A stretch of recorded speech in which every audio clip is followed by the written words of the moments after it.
नमस्कार दोस्तों, परमा एजुकेशन के यूट्यूब चैनल पे आप सभी भाई बहनों का स्वागत करते हैं। आज बात करेंगे बाल विकास के कुछ महत्वपूर्ण प्रश्नों के पिछले वर्ष के मॉडल पेपर पे बात करेंगे, क्योंकि मॉडल पेपर जितना भी हम लोग सॉल्व करेंगे उतना ही हम लोगों के लिए बहुत ही अच्छा होगा। यहाँ पे सी टेट की दृष्टि से और टेट की दृष्टि से बता दें कि जो हम लोगों का पेपर होने वाला है, लगभग एनसीईआरटी जो चाह रही है, हो सकता है हमारा जो एक वर्ष में जो 2 बार पेपर होता है हम लोगों का सी टेट का, वो अब आप लोगों को हो सकता है एक साथ कराने की प्रक्रिया चालू होने वाली है। और लगभग अक्टूबर के लास्ट वीक में आप लोगों का पहला होगा और दिसंबर में दूसरा पेपर होने वाले है। और एक हफ्ते के अंदर ही आप लोगों की दूसरी नोटिफिकेशन आ जाएगी प्रक्रिया सी टेट भरने का। तो आगे बढ़ने से पहले बता दें कि जो भाई बहन हमारे चैनल पर नए हैं और अभी तक हमारे चैनल को सब्सक्राइब नहीं किया है, तो परमा एजुकेशन चैनल को सब्सक्राइब करने के साथ साथ घंटे का बटन जरूर दबाएं, ताकि लाइव आने पर आप लोगों के पास एक नोटिफिकेशन पहुंच जाए। शुरू करते हैं यहाँ पे अपने पहले प्रश्न से, देख लेते हैं पहला प्रश्न यहाँ पे क्या करा है, और शेयर करना ना भूलें ताकि अधिक से लोग जुड़ सकें।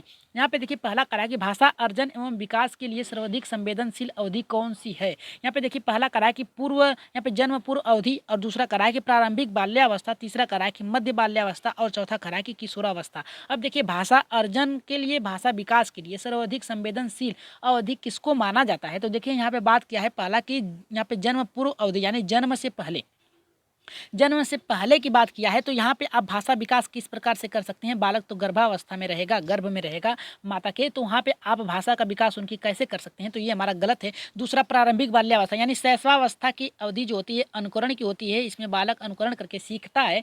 तो यहाँ पे क्या होता है, यहाँ पे देखिए बाल्यावस्था जो होती है शैशवावस्था के बाद आती है, प्रारंभिक चरण होती है, जिसमें शुरुआती क्रम में बालक जो होता है अनुकरण के माध्यम से सीख जाता है, लेकिन वहाँ पे क्या करता है, भाषा विकास होना शुरू हो जाता है। तो राइट आंसर जाएगा यहाँ पे हमारा दूसरे के साथ जाएगा, मध्य बाल्यावस्था यानी बाल्यावस्था के बीच और किशोरावस्था के, बाल्यावस्था के बीच की और शुरुआती और लास्ट के क्रम के बीच की होती है कड़ी यहाँ पे। तो यहाँ पे देखिए किशोरावस्था में तो 12 परिपक्व की ओर अग्रसर हो जाता है, उसमें अपने प्रश्नों को सॉल्व करने की प्रवृत्ति और हल करने का प्रवृत्ति जो होती है जागृत हो जाती है। तो यहाँ पे राइट आंसर जो जाएगा यहाँ पे हमारा दूसरे के साथ जाएगा। आशा करते हैं ये प्रश्न आप लोगों को समझ में आ गया होगा। तो चलिए आगे बढ़ते हैं अपने दूसरे प्रश्न पे, देख लेते हैं दूसरा प्रश्न यहाँ पे क्या कर रहा है। देखिए दूसरा प्रश्न ये करा है कि निम्नलिखित में से कौन सी लॉरेंस कोहल वर्ग के सिद्धांत द्वारा प्रस्तावित नैतिक विकास की एक अवस्था है। अब देखिए बात क्या है कि लॉरेंस कोहल वर्ग, हमने आपको कहा था कल जीन पियाजे कोहल वर्ग, और यहाँ पे वाइगोस्की से प्रश्न रखा जाएगा, तो यहाँ पे शामिल कर दिया गया है प्रश्नों को। तो सभी प्रश्नों को अच्छे से करिएगा। तो यहाँ पे देखिए हमारा ये करा है कि लॉरेंस कोहल वर्ग के द्वारा नैतिक विकास की अवस्था है। पहला यहाँ पे करा है कि प्रसुप्ति अवस्था, दूसरा करा है कि सामाजिक अनुबंधन अभिन्यास अवस्था, तीसरा करा है कि मूर्त संक्रियात्मक अवस्था, और चौथा करा है कि उद्योग बनाम अधीनता यहाँ पे अवस्था। तो राइट आंसर यहाँ पे दूसरे का क्या होगा, जल्दी से बताइए कि दूसरा क्या होगा। यहाँ पे देखिए आप लोगों को पता है कि जीन पियाजे ने, यहाँ पे देखिए जीन पियाजे से और लॉरेंस कोहल वर्ग से प्रश्न उठाया गया है। तो यहाँ पे लॉरेंस कोहल वर्ग के बारे में पूछा है। तो यहाँ पे देखिए कोहल वर्ग ने यहाँ पे सामाजिक अनुबंधन अभिन्यास का सिद्धांत दिया था, जो हमारा यहाँ पे राइट आंसर जाएगा, दूसरे के साथ जाएगा। यहाँ पे राइट आंसर होगा हमारे यहाँ पे दूसरे के। यहाँ पे सुषुप्त मतलब ये होता है कि आपकी जो चेतना है वो अभी तक जागृत नहीं हुई है, जो कि हमारा गलत है। यहाँ पे देखिए ये आपका शैशवावस्था में चला जाएगा। तो हमारा यहाँ पे लॉरेंस कोहल वर्ग के अनुसार पूछा है, तो राइट आंसर जाएगा दूसरे के साथ। आगे बढ़ते हैं तीसरे प्रश्न पे, देख लेते हैं तीसरा प्रश्न यहाँ पे क्या कर रहा है, जो कि बहुत ही महत्वपूर्ण है। यहाँ से आप लोगों को 2 प्रश्न आप लोगों को मिलेंगे सी टेट में, याद रखिएगा 2 प्रश्न आप लोगों को यहाँ पे इससे मिलते हैं। तो यहाँ पे देखते हैं पहला हमारा क्या कर रहा है। देखिए कर रहा है तीसरा कि कक्षा में परिचर्चा के दौरान एक शिक्षक प्राय लड़कियों की तुलना में लड़कों पर अधिक ध्यान देता है, यह किसका उदाहरण। मतलब ये है कि आप अगर एक शिक्षक हैं, याद रखिएगा आप अपने को रखिए, आप लड़कियों की जगह आप लड़कों को क्या कर रहे हैं, वरीयता दे रहे हैं। तो आपका वहाँ पे क्या करा है, ये किसका उदाहरण है या फिर ये किसकी ओर संकेत करता है। तो यहाँ पे देखिए पहला करा है कि जेंडर पक्षपात, मतलब ये है कि आप पक्षपात करें लड़कियों और लड़कों में। और यहाँ पे जेंडर पहचान की बात कर रहा है, मतलब ये लड़का है और ये लड़की है, मतलब ये लड़का है और ये लड़की है।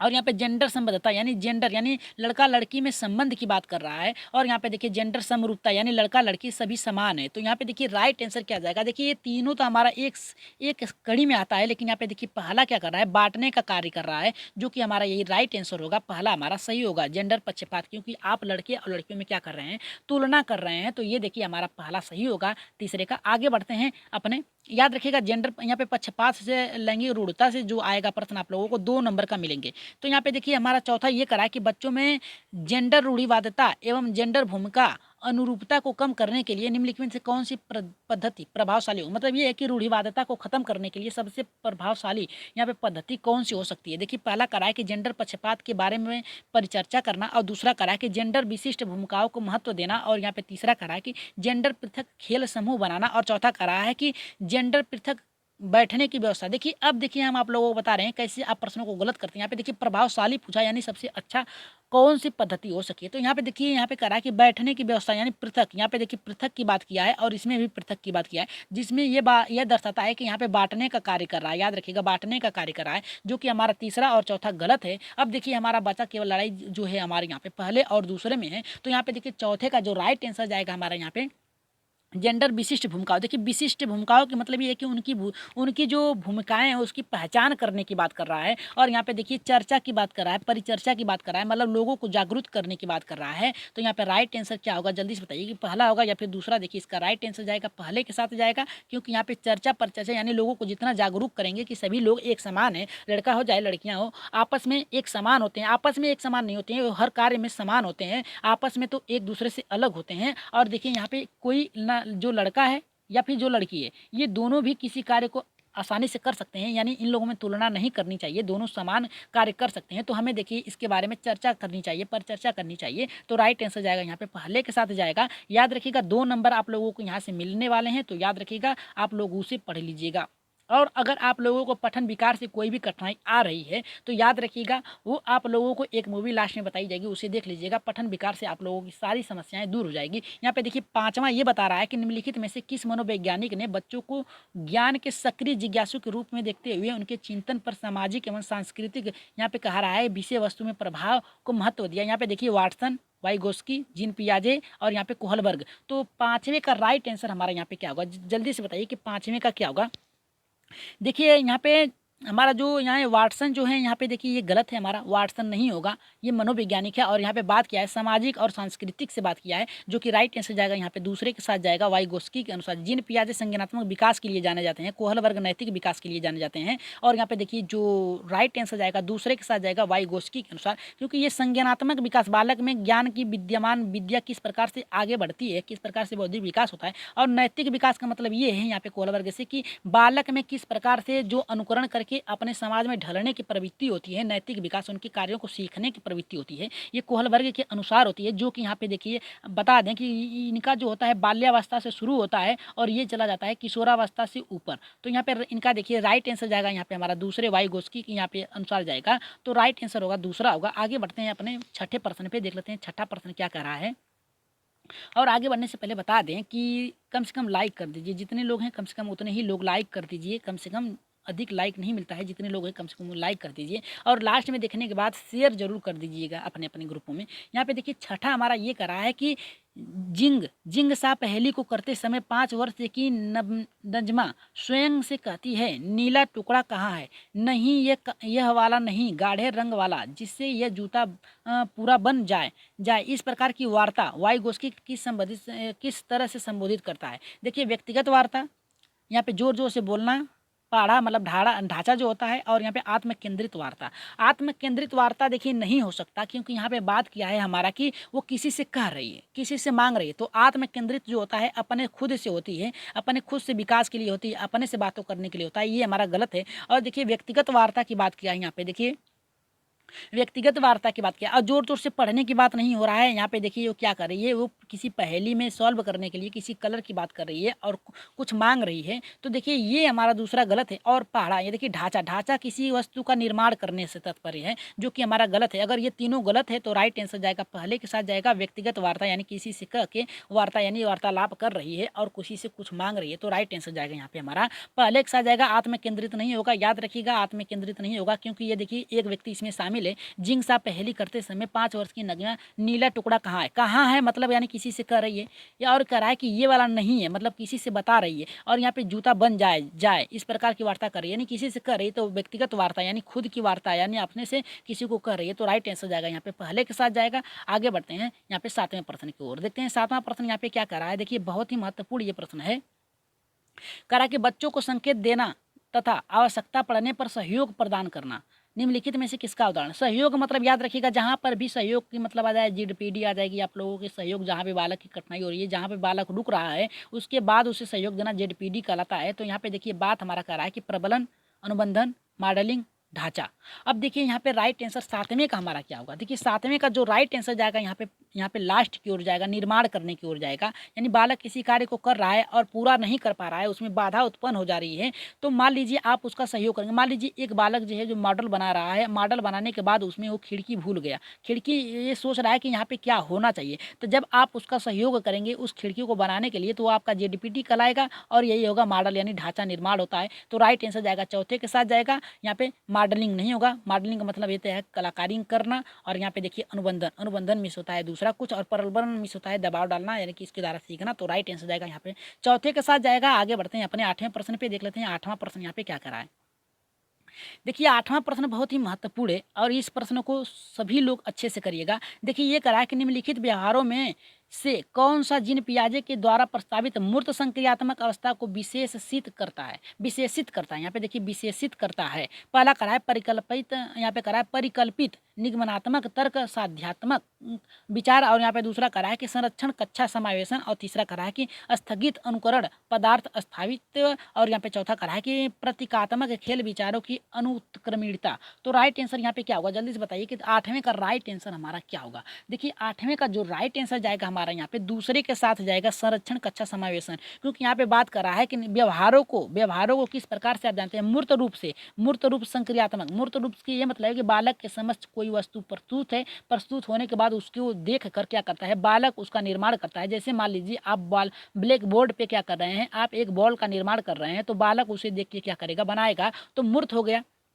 अब उसके द्वारा क्या करेगा? बालक संरक्षण करेगा, यानी उसे सीख लेगा, और समावेशन उसके द्वारा ढलने का प्रयास करेगा। तो राइट आंसर जाएगा यहाँ पे हमारा, यहाँ पे दूसरे के साथ जाएगा परिकल्पना निगमनात्मक। मतलब ये था प्राथमिक स्तर पे बालक नियम का प्रयोग नहीं कर पाता है। और यहाँ पे अस्थायित्व अनुकरण पदार्थ, देखिए पदार्थ की मतलब ये किसी वस्तु का अस्थायित्व आ जाता है बच्चों में, तो ये गलत है। जबकि यहाँ पे देखिए संरक्षण करना सीख जाता है। आप मूर्त संक्रियात्मक अवस्था को पढ़िए एक बार, उसमें देखिए बच्चों में क्या होता है, यहाँ पे अस्थायित्व करने का ज्ञान यहाँ पे हो जाता है, तो संरक्षण करने लगता है, मतलब किसी वस्तु को संयोग कर अपने मस्तिष्क में रखने का कार्य करता है, जिससे आगे उसका प्रयोग करके नए नए नियमों का यहाँ पे निर्माण कर सके। तो राइट आंसर दूसरा होगा। आगे बढ़ते हैं अपने 9वें प्रश्न पे, देख लेते हैं 9वां प्रश्न यहाँ पे क्या कर रहा है।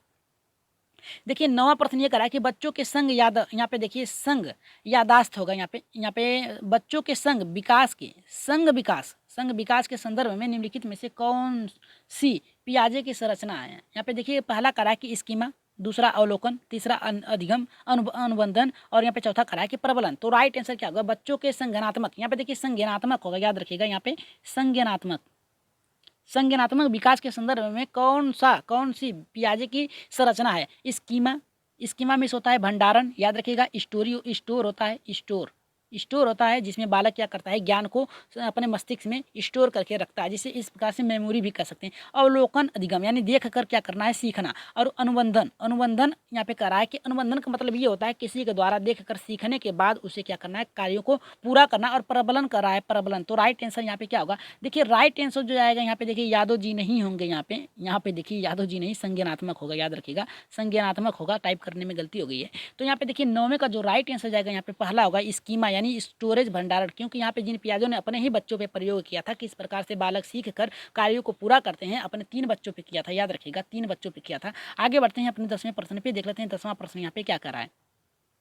देखिए 10वां प्रश्न भी थोड़ा बहुत ही महत्वपूर्ण है, क्योंकि यहाँ पे आकलन का प्राथमिक उद्देश्य क्या होना चाहिए। देखिए आकलन का प्राथमिक उद्देश्य क्या होना चाहिए, प्रथम स्टेज क्या होना चाहिए। कह रहा है कि विद्यार्थियों के लिए श्रेणी निश्चित करना, और दूसरा कह रहा है कि संबंधित अवधारणाओं के बारे में बच्चों की स्पष्टता तथा भ्रांतियों को समझना, और यहाँ पे तीसरा कह रहा है कि विद्यार्थियों के प्रतांगों के आधार पर उनको नामांकित करना, और चौथा कह रहा है कि रिपोर्ट कार्ड में उत्तीर्ण अनुत्तीर्ण करना। देखिए सीधे उत्तीर्ण और अनुत्तीर्ण करना गलत है, और यहाँ पे देखिए नामांकित करने की बात कर रहा है, जो कि बांटने का कार्य कर रहा है, ये भी हमारा गलत है। अब बचा हमारा यहाँ पे पहला और दूसरा, तो पहले और दूसरे में राइट आंसर क्या होगा? पहला होगा या फिर दूसरा होगा, जबकि हमारा तीसरा और चौथा गलत है। तो 10वें का पहला होगा या फिर दूसरा होगा। देखिए इसमें राइट आंसर जाएगा यहाँ पे हमारा दूसरे के साथ संबंधित अवधारणाओं को समझने के बाद बच्चों की भ्रांतियों का मतलब ये है कि बच्चों की जो यहाँ पे कठिनाई है, जिसके बारे में वो क्या कर रहे हैं, संकोच कर रहे हैं, उसको समझ कर उन्हें क्या करना है? उपचारात्मक कार्य देना है। तो राइट आंसर जाएगा यहाँ पे दूसरे के साथ जाएगा। आगे बढ़ते हैं 11वें प्रश्न पे।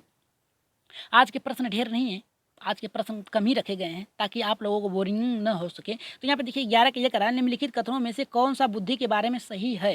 देखिए बुद्धि के बारे में क्या सही है, पहला करा है कि बुद्धि एक निश्चित योग्यता है जो जन्म के समय ही निर्धारित होती है, और दूसरा करा है कि बुद्धि को मानवकृत परीक्षणों के प्रयोग से सटीक रूप से मापा एवं निर्धारित किया जा सकता है, और यहाँ पे तीसरा करा है कि बुद्धि एक एकात्मक कारक कारक तथा एक एकाकी विशेषक है, और चौथा करा है कि यहाँ पे बुद्धि बहुआमी है तथा जटिल योग्यताओं को एक समूह। तो राइट आंसर यहाँ पे हमारा क्या होगा, जल्दी से बता दीजिए कि इसका राइट आंसर क्या होगा। क्योंकि यहाँ पे देखिए बुद्धि के बारे में बात किया है, तो बुद्धि से आप लोगों को 3 प्रश्न मिलेंगे सी टेट में। तो यहाँ पे बताइए कि आप लोगों का राइट आंसर क्या होगा। यहाँ पे 11 का राइट आंसर क्या होगा, जल्दी से बताइए कि 11 का राइट आंसर क्या होगा। देखिए यहाँ पे कहा है पहला, अगर पहले की बात किया जाए बुद्धि एक निश्चित योग्यता है, ये तो सही है, जन्म के समय ही निर्धारित हो जाए। देखिए जन्म के समय नहीं, जन्म से ही, यहाँ पे जन्म उपरांत क्या होता है, बालक का विकास होना शुरू हो जाता है, उसकी धड़कनें चालू हो जाती हैं, और जो होता है ये देखिए उसका विकास जो होता है जन्म के समय ही निर्धारित होती है, नहीं गर्भावस्था से ही निर्धारित हो जाती है, जो कि ये गलत है। और यहाँ पे देखिए दूसरा करा कि बुद्धि को मानवकृत परीक्षणों, देखिए मानवकृत परीक्षणों का प्रयोग करके सही, यहाँ पे देखिए सटीक मानव परीक्षण जो होता है क्या, उसके द्वारा ही आप बुद्धि का प्रयोग कर यहाँ पे परीक्षण कर सकते हैं, नहीं बुद्धि का आप आकलित करने के लिए किसी भी प्रयोग कर सकते हैं, कैसे भी आप आकलित कर सकते हैं। तो यहाँ पे देखिए निर्धारित करने की बात किया है जो कि गलत है, और तीसरा करा है बुद्धि एकात्मक कारक है। एकात्मक मतलब होता है एक ही कारक है जो कि एकाकी विशेषण है, विशेषक है, मतलब एक ही बुद्धि, एक ही सबकी बुद्धि जो होती है एक ही प्रकार की होती है। ऐसा होता है क्या, किसी की बुद्धि उच्च होती है, किसी की बुद्धि जो होती है निम्न होती है, तो ये हमारा गलत है। देखिए चौथा करा है बुद्धि बहुयामी, मतलब ये है कि बुद्धि बहुत प्रकार की होती है, किसी की तीव्र होती है, किसी की कम होती है, कोई सीखता जल्दी है, कोई जल्दी सीख लेता है। तो यहाँ पे देखिए एक जटिल योग्यता के समूह में, मतलब ये है कि बुद्धि हर एक व्यक्ति वस्तु नहीं, व्यक्ति और हर एक प्राणी में क्या होता है, जीव में एक अलग अलग प्रक्रिया होती है जिसके द्वारा यहाँ पे बुद्धि की योग्यताओं को समूह में यहाँ पे एक समूह है, मतलब इसमें क्या होता है कि बुद्धि अनेक प्रकार की होती है जिसका निर्धारण करना बहुत ही कठिन है, और बुद्धि हर एक विशेषता के साथ हर एक व्यक्ति में समाहित होती है। तो यहाँ पे राइट आंसर जो जाएगा यहाँ पे हमारा चौथे के साथ जाएगा। आगे बढ़ते हैं 12वें प्रश्न पे, देख लेते हैं 12 का हमारा यहाँ पे क्या कर रहा है। देखिए ये प्रश्न भी बहुत अच्छा है। रोही हमेशा समस्या के एकाधिक संसाधनों के बारे में सोचती है जिसमें से काफ़ी समाधान मौलिक होते हैं। रोही किन गुणों का प्रदर्शन कर रही है। देखिए अब यहाँ पे देखिए प्रश्न बहुत ही अच्छा आ गया है, क्योंकि यहाँ पे देखिए बात किया है कि रोही यहाँ पे करा है हमेशा समस्याओं के एकाधिक संसाधनों, मतलब एक से अधिक संसाधनों के बारे में सोचती है कि किस प्रकार से इसको सॉल्व करना चाहिए, और इसमें से काफ़ी समाधान जो होती है मौलिक होते हैं, यानी उसके द्वारा जुड़ी होती हैं, उससे जुड़ी होती हैं। इससे क्या होता है, कुछ गुणों का प्रदर्शित करता है। तो यहाँ पे देखिए किस गुणों का प्रदर्शन करता है। पहला सृजनात्मकता का, दूसरा करा है कि अभिसारिक का, और तीसरा करा है कि अमन्य विचार का, और चौथा करा है कि आत्मकेंद्रित। आत्मकेंद्रित का मतलब ये है कि खुद से है, उसके खुद से। और यहाँ पे करा है अमन्य विचार, मतलब एकदम तार्किक है, यहाँ पे तार्किक की बात कर रहा है। और यहाँ पे अभिसारी मतलब ये है कि फैलाव मतलब उसका जो वहाँ पे जो उसका सोचने का नज़रिया है बहुत ही अधिक है। और यहाँ पे सृजनात्मकता की बात कर रहा है। सृजनात्मक मतलब ये है कि नए नए ज्ञानों का निर्माण कर रही है। अगर नए नए ज्ञानों का निर्माण कर रही है तो ये जिसमें आ गया सृजनात्मकता, ये आत्मकेंद्रित भी हो जाएगा, और यहाँ पे देखिए अमन्य भी हो जाएगा, और यहाँ पे क्या होता है अभिसारिक भी हो जाता है। लेकिन अगर जिसमें यहाँ पे सृजनात्मकता का गुण न हो, यानी नए नए कार्यों को करने के लिए उसमें क्या होता है गुण न स्थापित हो, तो वो कोई नहीं इनमें से कार्य कर सकता है। तो अगर उसमें सृजनात्मकता का कार्य कर रहा है तो राइट आंसर जाएगा यहाँ पे पहले के साथ जाएगा, क्योंकि यहाँ एक से अधिक संसाधनों की बात कर रहा है, और राइट आंसर जाएगा यहाँ पे हमारा पहले के साथ जाएगा। हमारा यहाँ पे देखिए आत्मकेंद्रित विचारक नहीं होगा। आगे बढ़ते हैं 13वें प्रश्न पे। इसके बाद कुछ प्रश्न और बचे हैं, और यहाँ पे देखिए बात करा है शिक्षण अधिगम प्रक्रिया। यहाँ पे देखिए करा है कि शिक्षण अधिगम प्रक्रिया में वंचित समूह, यानी जो छूट गए हैं शिक्षा प्रक्रिया से संबंधित विद्यार्थियों के द्वारा सहभागिता कम होने पर, यानी जो बालक शिक्षा की मुख्य धारा से छूट गए हैं और उनमें सहभागिता कम है, उस स्थिति में शिक्षक को क्या करना चाहिए। देखिए यहाँ पे पहला करा है हमारा कि बच्चों को विद्यालय छोड़ने के लिए कहना चाहिए। दूसरा, इस स्थिति को जैसे ही स्वीकार, यानी जैसा है वैसे ही स्वीकार कर लेना चाहिए। तीसरा करा कि इन विद्यार्थियों से अपनी अपेक्षाओं को कम करना चाहिए। और चौथा करा कि अपनी शिक्षण पद्धति पर विचार करना चाहिए तथा बच्चों की सहभागिता में सुधार लाने के लिए नए तरीके ढूंढने चाहिए। तो यहाँ पे देखिए राइट आंसर हमारा क्या होगा, जल्दी से बताइए कि राइट आंसर हो सकता है पहला, हो सकता है दूसरा, हो सकता है तीसरा, या फिर चौथा। देखिए इसका जो राइट आंसर जाएगा चौथे के साथ जाएगा। यहाँ पे बच्चों के विद्यालय छोड़ने के लिए नहीं कहेंगे, अपनी इस प्रकार से शिक्षण विधि को बदलेंगे ताकि बालक जो होता है उसमें रुचि ले और सहभागिता के द्वारा बालक अच्छे से सीख सके। और इस स्थिति को जैसे है वैसे, यानी जो बालक जैसा है वैसे ही छोड़ दें ताकि उनमें विकास ना हो सके। तो ये भी हमारा गलत है।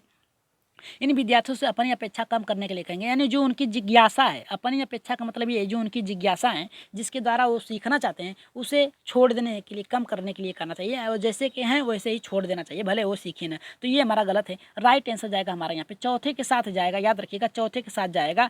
यहाँ पे आगे बढ़ते हैं 14वें प्रश्न पे, देख लेते हैं 14 का प्रश्न यहाँ पे हमारा क्या करा है, क्योंकि ये भी प्रश्न बहुत ही अच्छा है। यहाँ पे देखिए 14 का प्रश्न ये कर रहा है कि एक समावेशी कक्षा में एक शिक्षक को विशिष्ट शैक्षिक योग्यता को, यहाँ पे देखिए कर रहा है कि एक समावेशी कक्षा है जिसमें बहुत प्रकार से बालक आते हैं जिनकी भाषा बोली यहाँ पे अलग अलग है। एक शिक्षक को विशिष्ट शैक्षिक योजनाओं को यानी योजना बनाने के लिए क्या करना चाहिए। पहला करा है तैयार नहीं करना चाहिए, पहला कभी कभी तैयार करना चाहिए, सक्रिय रूप से तैयार करना चाहिए, और यहाँ पे चौथा करा है कि तैयार करने के लिए हतोत्साहित करना चाहिए। तो राइट आंसर यहाँ पे क्या होगा, जल्दी से बताइए कि इसका राइट आंसर हो सकता है। देखिए इसका राइट यहाँ पे देखिए करा है कि एक कक्षा है जो समावेशी है, यानी अलग अलग प्रकार के जो जाति धर्म उनकी बोलियां हैं वो ऐसे बालक भरे हुए हैं आपकी कक्षा में। तो आप एक शिक्षक के रूप में विशिष्ट शैक्षिक यानी उच्च कोटि की जो शैक्षिक योजनाएं हैं किस प्रकार से करेंगे। तैयार नहीं करेंगे, तैयार नहीं करेंगे तो बालक ऊब जाएंगे और उसमें आपकी जो शिक्षण पद्धति उसमें रुचि नहीं लेंगे। कभी कभी तैयार नहीं, हमेशा बालक के अनुसार यानी किस अनुसार बालक पढ़ना चाहता है।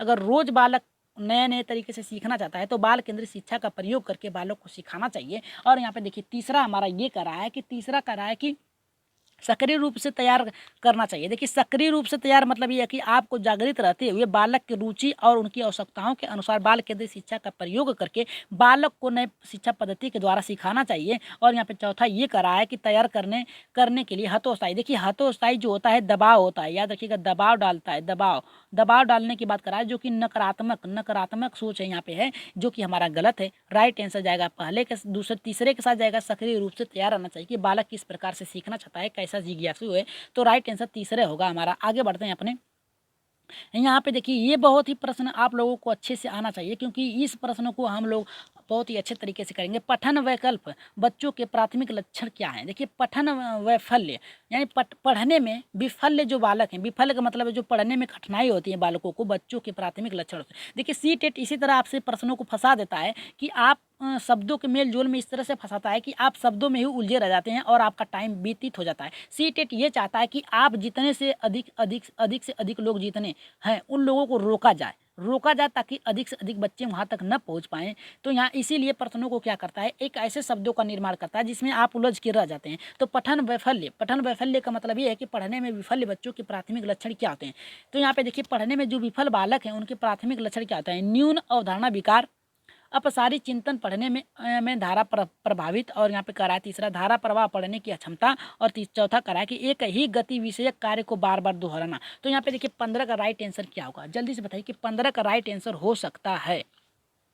देखिए इसका राइट आंसर जो जाएगा यहाँ पे देखिए बात किया क्या है, देखिए बात किया है हमारा कि पढ़ने से वैफल्य यानी पढ़ने में क्या करा है बालक वैफल्य यानी विफल है। तो इसका संबंध सीधे सीधे आपके तीसरे के साथ जाएगा धारा पढ़ने की अक्षमता। पढ़ने की अक्षमता मतलब क्या है, धारा प्रवाह यानी ठीक से पढ़ने की अक्षमता उसमें नहीं है, ठीक से पढ़ नहीं पा रहा है। मतलब यहाँ पे देखिए पठन वैफल्य मतलब पढ़ने में विफल्य मतलब वो पढ़ सकता है। तो यहाँ पे देखिए पढ़ भी सकता है और यहाँ पे देखिए लेकिन पढ़ रहा है, लेकिन क्या कर रहा है वो रुक जा रहा है, विफल हो जा रहा है। तो राइट आंसर यहाँ पे तीसरे के साथ जाएगा। तो आगे बढ़ते हैं अपने अगले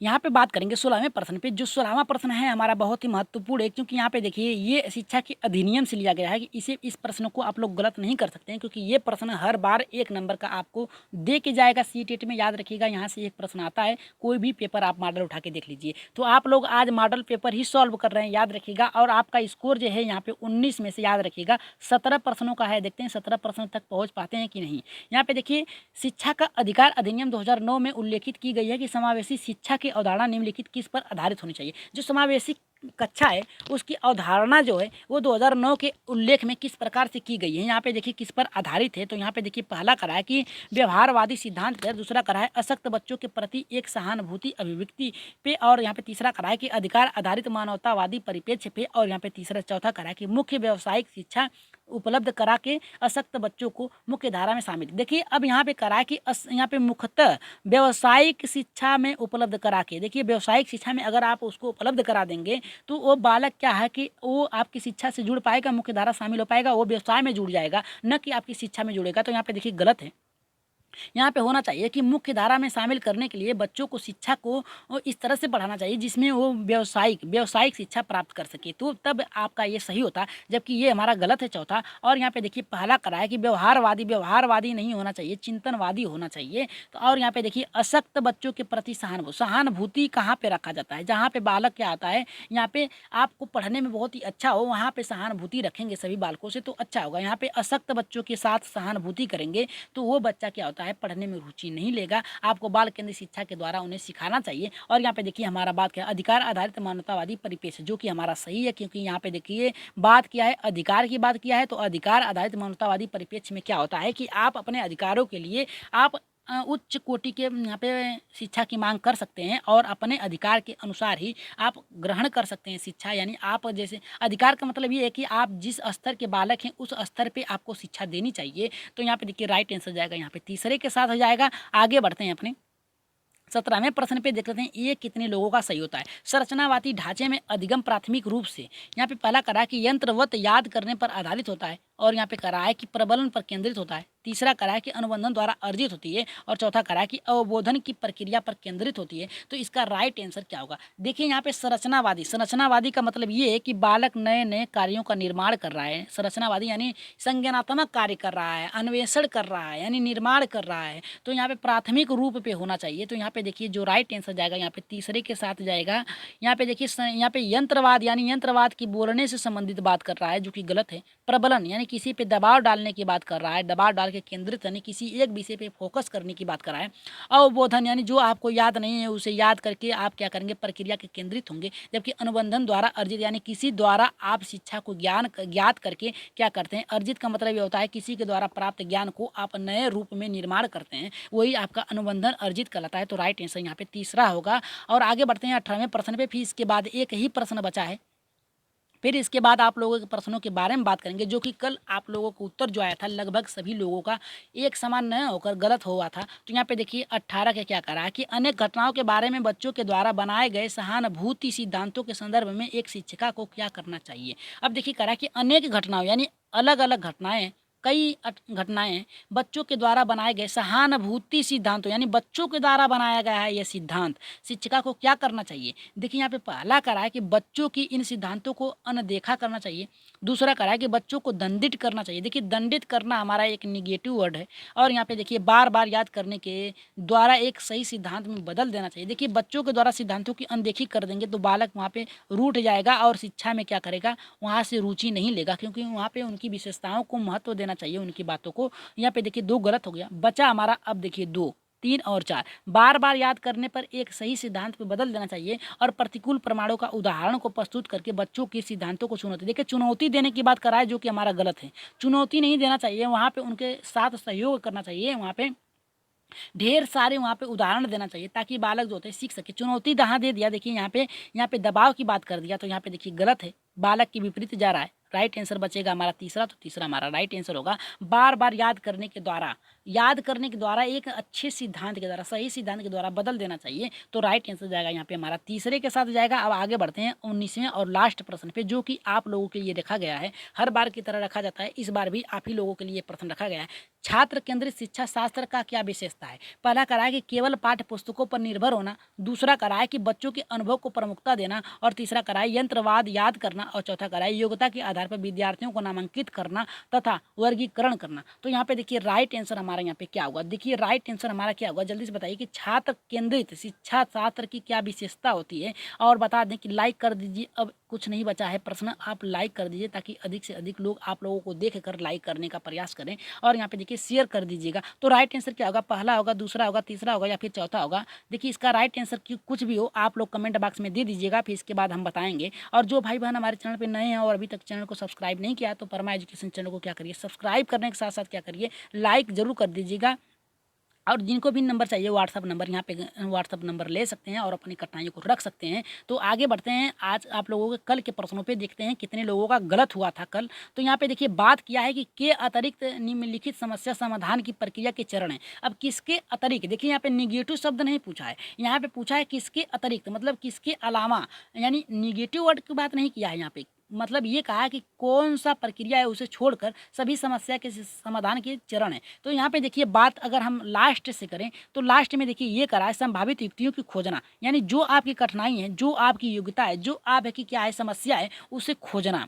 अब देखिए समस्या की पहचान करना, क्या आपकी समस्या है, पहला चरण होगा। फिर इसके बाद क्या करेंगे, दूसरा चरण आप संभावित युक्तियों की खोजना, यानी किस प्रकार से उसमें उसकी कठिनाई, देखिए पहचान के अगर आप समस्या की पहचान कर लेंगे तो उसमें खोज करेंगे कि किस प्रकार से इसे सॉल्व किया जा सकता है, और परिणाम, फिर इसके बाद इसका परिणाम क्या होगा, आपका परिणाम क्या होगा उसे खोजने के बाद अगर सॉल्व कर रहे हैं तो उसका परिणाम क्या होगा। तो बचा हमारा देखिए तीसरा, तो तीसरा हमारा राइट आंसर होगा। इसको छोड़कर देखिए इसके अतिरिक्त निम्नलिखित समस्या समाधान की प्रक्रिया के चरण हैं, तो यहाँ पे देखिए राइट आंसर जाएगा तीसरे के साथ जाएगा, परिणामों की आसान नहीं, ये देखिए गलत है, क्योंकि ये लास्ट में आप कोई भी कार्य करेंगे तो लास्ट में उसका एक यहाँ पे क्या होता है, एक यहाँ पे परिणाम अवश्य होता है। तो यहाँ पे समस्या को छोटे छोटे यहाँ पे हिस्सों में बांटेंगे, समस्या को छोटे छोटे हिस्से में बांटेंगे तो क्या होता है, यहाँ पे छोटे छोटे हिस्से में बांटेंगे, फिर भी समस्याओं को समाधान करने का प्रयास करेंगे। चाहे समस्या आप अगर एक है तो एक के बाद दो करिए, या फिर तीन करिए, फिर चार, लेकिन समस्या तो समस्या ही होंगी ना। तो यहाँ पे देखिए राइट आंसर जाएगा यहाँ पे तीसरे के साथ जाएगा।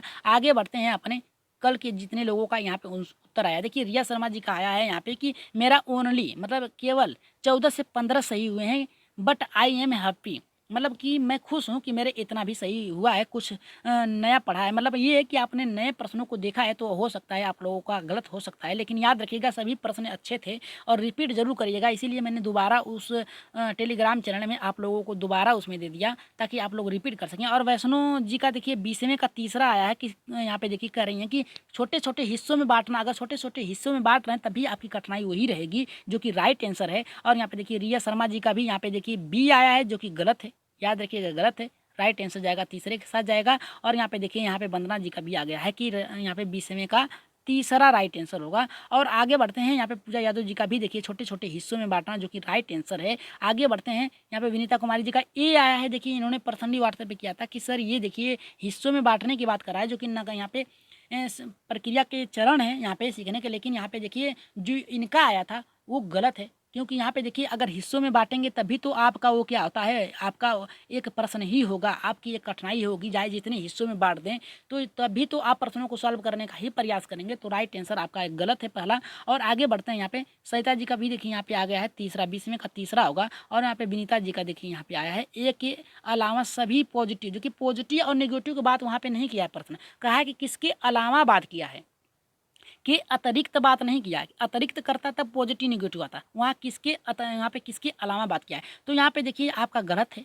और यहाँ पे 20वें का देखिए इनका ऋतिक जी का भी आ गया है, यहाँ पे 20वें का तीसरा सही होगा। वैष्णो जी का नाइस क्लास कहे हैं, थैंक यू। और आगे बढ़ते हैं, यहाँ पे देखिए इनका 17 सही हुआ, 20 में से विजय पांडे जी का 20 में से 17 सही हुआ, जो कि बहुत ही अच्छा स्कोर रहा। यहाँ पे गुलशन जी का भी आ गया है, 20वें का पहला बता रहे हैं, जो कि गलत है, याद रखिएगा तीसरा सही होगा। आगे बढ़ते हैं, आप लोगों को अगर कोई भी कठिनाई हो तो अगले वर्ष का मॉडल पेपर उठा के देख लीजिएगा, उसी से पेपर लिया गया है, बनाया गया था, उसमें आप लोगों को तीसरा ही मिलेगा, क्योंकि पिछले वर्ष का वो पेपर था। और आगे बढ़ते हैं, गुलशन जी का यहाँ पे देखिए नाइस क्लास बताई है, Vinita nice season sir ji, thank you. और यहाँ पे विजय पांडे जी का 20 का सी होगा, यानी तीसरा छोटे छोटे हिस्सों में बांटना, जो कि यहाँ पे देखिए विजय पांडे जी का एकदम राइट आंसर आया है तीसरा। आगे बढ़ते हैं, यहाँ पे देखिए रिया जी का यहाँ पे 20वें का बी बताए हैं, और आरती पांडे जी 20वें का ए बताए हैं, और यहाँ पे सहिता शिवा जी 20वें का 2 बताएं। जबकि यहाँ पे देखिए लगातार यहाँ पे गलत होते जा रहे हैं, हमने कहा था कि आप लोग गलत करेंगे। और पूजा यादव जी का यहाँ पे देखिए राइट आंसर इनका आ गया है। और यहाँ पे देखिए दीपा सिंह का भी पहला आया है, जो कि गलत है। अनिता वर्मा जी का भी गलत है, यहाँ पे कल के प्रश्न लगभग सभी लोगों के लगभग गलत हैं। और यहाँ पे देखिए विनीता कुमारी जी का भी गलत आया है। और यहाँ पे पूजा यादव जी का देखिए फिर आया है, तीसरा सही होगा। अनिता वर्मा जी का ओके सर जी, यानी कुछ भी कर रही हैं किसी बात के लिए। और वैष्णो जी का यहाँ पे देखिए इनका देखिए सही है, तीसरा इनका देखिए सही, क्योंकि प्रश्नों को इन्होंने सही से पढ़ा। और शेयर कर दीजिएगा। और यहाँ पे देखिए छाया वर्मा जी का यहाँ पे देखिए तीसरा सही हुआ है इनका भी, छाया वर्मा। और निगेटिव पूछा है, निगेटिव पूछा नहीं था, वहाँ पे पूछा है किसके अतिरिक्त। निगेटिव शब्द वहाँ पे होता है जहाँ पे आपको केवल लग जाए, जहाँ पे आपके अतिरिक्त यहाँ पे किसके लिए कर दिया जाए, या फिर दबाव की बात करें तब वहाँ पे निगेटिव वर्ड होता है। और यहाँ पे देखिए गुड नाइट गाइज, यानी सभी लोगों को गुड नाइट बोलनी है, अनिता वर्मा जी। और यहाँ पे देखिए 20वें का ए फिर कर रही हैं विनीता जी, जबकि गलत है।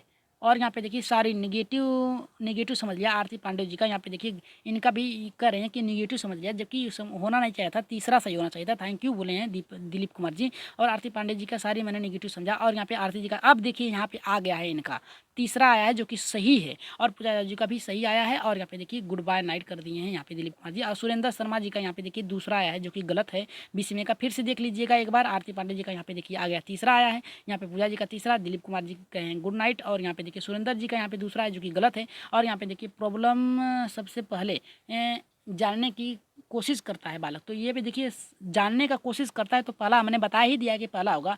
तो यहाँ पे देखिए तीसरा उसका आंसर होगा। हिस्सों में तो तभी बांटेंगे, तभी नहीं बांटा है, मतलब ये है कि हिस्सों में बांटेंगे तभी आपकी जो कठिनाई वही तो रहेगी, कठिनाई तो वही रहेगी। भले ही आप कितने हिस्सों में बांटेंगे, आप जितने हिस्सों में बांटेंगे तो आपके लिए कठिनाई होगी। क्या कठिनाई होगी कि आप उसे अलग अलग चरणों में करेंगे। तो अब देखिए विनीता जी का भी यहाँ पे अलावा हो सभी सही होगा। तो चलिए जो भी हो आप लोग देख लीजिएगा प्रश्नों को, और बता दें कि सभी लोग देखिए यहाँ पे पूजा जी का यहाँ पे 18 सही हुआ है, जो कि बहुत ही अच्छा स्कोर रहा। और वैष्णव जी यहाँ पे गुड नाइट बोली हैं सर जी, तो धन्यवाद आपको भी। और बता दें कि नीचे यहाँ पे देखिए आप लोगों को प्रश्न भी जाएगा। वैष्णव जी गुड नाइट बोली हैं, और यहाँ पे नींद लग रही है, इनको नींद ले लीजिए। और यहाँ पे देखिए 17 सही हुए हैं, आज की बहुत ही अच्छा था दिलीप कुमार जी का। और 20 राइट है सर। यहाँ पे देखिए विनीता जी का 20 राइट नहीं, आपका एक गलत हो गया, तो 19 सही हुआ है, याद रखिएगा 19 सही हुआ है। और यहाँ पे देखिए बता दें कि नीचे उत्तर दिया गया है, और बता दीजिएगा कि आज के 19वें का उत्तर क्या होगा। और आज की क्लास कैसी लगी आप लोग एक बार कमेंट बॉक्स में जरूर बताइएगा। और जाते जाते शेयर कर दीजिएगा अपने अपने ग्रुपों में, ताकि अधिक से अधिक संख्या बढ़ा दीजिए आप लोग, ताकि अधिक से अधिक लोग जुड़ सकें और अधिक से अधिक लोग यहाँ पे उनके लाभ हो सकें। और बता दें कि इस वर्ष आप लोगों के 2 पेपर एक साथ होने वाले हैं सीटेट के, तो तैयारी उच्च रखिए। एक में अगर छूटा तो दूसरे में मौका तुरंत मिल जाएगा, याद रखिएगा। तो आज के लिए इतना ही, धन्यवाद, गुड नाइट।